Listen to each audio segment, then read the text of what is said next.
Hi friends, ನಾನು ನಿಮ್ಮ ರೇಖಾ ಮಾತಾಡ್ತಾ ಇರೋದು. ಕೆಲ ಲೈಫ್ ಚಾನಲ್ಗೆ ಸ್ವಾಗತ. ಇವತ್ತು ಬಂದು ಬದನೆಕಾಯಿಂದ ಮಾಡೋ ಸಿಂಪಲಾಗಿ ಒಂದು ರೆಸಿಪಿ ಬಗ್ಗೆ ತೋರಿಸ್ತಾ ಇದ್ದೀನಿ. ಎಲ್ಲರಿಗೂ ಇಷ್ಟ ಆಗೋಂಥದ್ದು.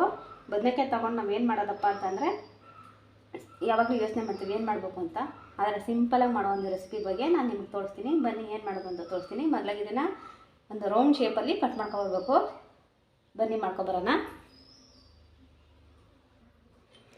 ಈ ರೀತಿ ಕಟ್ ಮಾಡ್ಕೊಂಡಿದ್ದೀನಿ ರೌಂಡ್ ಶೇಪಲ್ಲಿ. ಈ ರೀತಿ ನೋಡಿ. ಇದಕ್ಕೆ ಬಂದು ಮಸಾಲೆಯನ್ನು ಮಿಕ್ಸ್ ಮಾಡ್ಕೊಳ್ಳೋಣ. ಬನ್ನಿ. ಮಸಾಲೆಗಳು ನೋಡಿ: ಉಪ್ಪು, ಧನೆ ಪುಡಿ ½ ಟೀ ಸ್ಪೂನು, ಚಿಲ್ಲಿ ಖಾರದ ಪುಡಿ ಒಂದು ಸ್ಪೂನ್ ಹಾಕ್ಕೊಂಡಿದ್ದೀನಿ. ನಿಮ್ಮ ಖಾರ ಎಷ್ಟು ಬೇಕೋ ಅಷ್ಟು ತಗೋಬೋದು. ಅರಿಶಿನ ಪುಡಿ ½ ಟೀ ಸ್ಪೂನು. ಇದನ್ನೆಲ್ಲನೂ ಇವಾಗ ಸ್ವಲ್ಪ ನೀರು ಹಾಕಿ ಮಿಕ್ಸ್ ಮಾಡ್ಕೊಳ್ಳೋಣ. ಬನ್ನಿ. ಈ ರೀತಿ ಎಲ್ಲನ ಮಿಕ್ಸ್ ಮಾಡ್ಕೊಂಡಿದ್ದೀನಿ.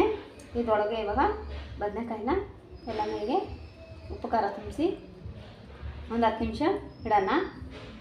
ಉಪ್ಪು ಖಾರ ಇಡಿದ್ಮೇಲೆ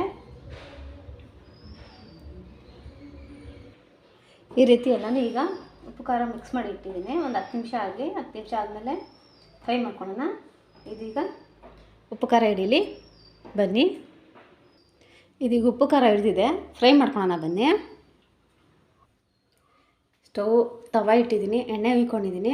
ಎಣ್ಣೆ ಬಿಸಿ ಆಗ್ತಿದೆ. ಈಗ ಒಂದೊಂದಾಗಿ ಅದರೊಳಗೆ ಇಡೋಣ. ಒಂದೊಂದೇ ಇವಾಗ ಹಾಕ್ತಾಯಿದ್ದೀನಿ. ಒಂದೊಂದಾಗೆ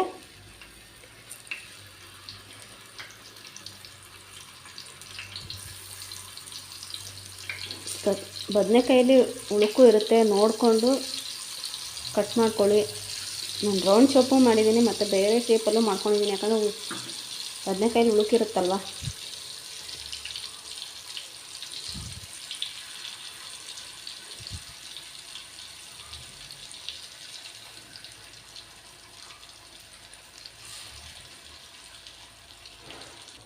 ಎಲ್ಲನೂ ಹೀಗೆ ತವದಲ್ಲಿ ಹಾಕ್ಕೊಂಡಿದ್ದೀನಿ. ಇದನ್ನು ಮುಚ್ಚಿಡೋಣ.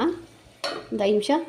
ಸಣ್ಣ ಉರಿಲೇ ಇರಲಿ. ತುಂಬ ಉರಿ ಜಾಸ್ತಿ ಇಟ್ಟರೆ ಸೀದೋಗುತ್ತೆ. ಅದಕ್ಕೆ ಸಣ್ಣ ಉರಿಲೇ ಇಟ್ಕೊಂಡು ಇದನ್ನು ಫ್ರೈ ಮಾಡ್ಕೊಳ್ಳೋಣ. ಎಲ್ಲನೂ ಹೀಗೆ ಒಂದು ಸೈಡು ತಿರುಗಿಸ್ಕೊತಾ ಇದ್ದೀನಿ. ಸ್ವಲ್ಪ ಉರಿ ಜಾಸ್ತಿ ಇಟ್ಕೊಂಡಿದ್ದೀನಿ.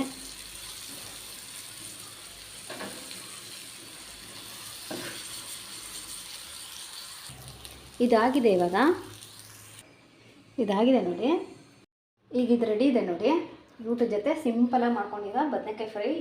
ಬದನೆಕಾಯಿ ಯಾರ್ಯಾರು ಇಷ್ಟ ಇಲ್ಲ ಅಂತಾರೋ ಇದನ್ನ ಒಂದ್ಸರಿ ಟ್ರೈ ಮಾಡಿ ನೋಡಿ. ಖಂಡಿತ ನಿಮ್ಗೆ ಇಷ್ಟ ಆಗುತ್ತೆ. ಸಿಂಪಲಾಗಿ ಮಾಡ್ಬೋದು, ತುಂಬ ಟೇಸ್ಟಿಯಾಗಿರುತ್ತೆ. 1 ಸ್ಪೂನಿಂದ ಮಾಡ್ಕೊಳ ಬದನೆಕಾಯಿ ಫ್ರೈ. ನೀವು ಒಂದ್ಸರಿ ಟ್ರೈ ಮಾಡಿ. ಇಷ್ಟ ಆದರೆ ನನ್ನ ವೀಡಿಯೋ ಲೈಕ್ ಮಾಡಿ, ಸಪೋರ್ಟ್ ಮಾಡಿ. ನೀವು ಮಾಡೋ ಲೈಕು ಸಪೋರ್ಟಿಂದ ನಾನು ಮುಂದೆ ಒಳ್ಳೊಳ್ಳೆ ವೀಡಿಯೋ ಮಾಡಾಕ್ತೀನಿ. ನಾನು ನಿಮ್ಮ ರೇಖಾ. Thank you. ಧನ್ಯವಾದಗಳು. ಬಾಯ್.